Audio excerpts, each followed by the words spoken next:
Another underrated, consistent coach, Jim Grobe, is entering his 9th year at Wake Forest. Coming off an 8-5 season, they return 13 starters. They lose a bunch. Aaron Curry to the draft, Alfonso Smith, Chip Vaughn, a bunch on defense. But their leader and senior quarterback is back, Riley Skinner, and senior running back Josh Adams.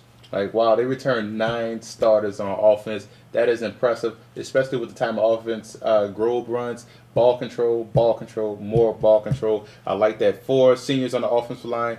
Top 3 rushers return. So they got a good, look for Brandon Pendergrass to have a big year.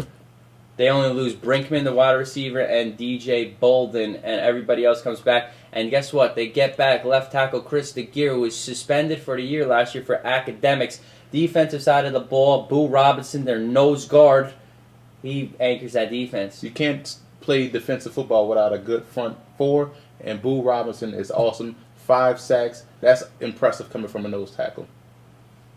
Schedule-wise, out of conference, they play Baylor, they play Stanford. Interesting out-of-conference schedule. But let me mention an offensive player who they're going to get involved with, Mike Campanaro, about 5'10", 175 pounds. He's a poor man's Wes Welker. He's going to play running back, wide receiver. They're going to try to get the ball in his hands. That's a tough 3 slate. On the surface, it may look easy, Baylor, Navy, Stanford, but don't underestimate any one of those teams. Baylor has that great quarterback down there in Robert Griffith. Navy has that option offense. Stanford has a real good running back in Gerhardt, and Harbaugh is going to have their team ready to play. Ralph Friedgen had Maryland making some noise last year. A little inconsistency. 8-5, only 9 returning starters this year. Darrell Scott leads their offense, the big tailback. 1,100 yards, 8 touchdowns. I like what I see from him. He has good speed, and he has a vicious stiff arm. I like the way he runs the ball. Chris Turner, the quarterback, is returning, and Bruce Campbell is going to protect his blind side, the big left tackle.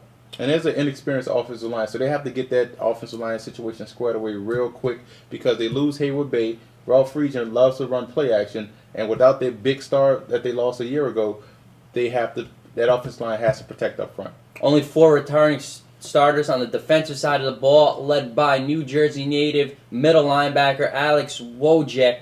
Can their defense get some stops in the ACC? But they're inexperienced defense, but they do have a bunch of talent on defense, like Jamari McCullough, the strong safety, 4 interceptions last season, so he's going to be back. You also look at 6 seniors starting. They want to go out on a bang. They don't want to leave. They don't want their last experience of college football to be with a bad taste in their mouth to getting blown out every week. So they're going to be fine on defense with those seniors. Well, they open up the season at Cal in Berkeley. And last year, Cal came into Maryland, and Cal was huge favorites, I believe 20-point favorites, and Maryland whipped up on them, so Cal's going to want to get back at them. Revenge is the sweetest poison. Well, that's the Atlantic Division preview. For our Coastal Division preview and more conference previews, visit footballgameplan.com/NCAA.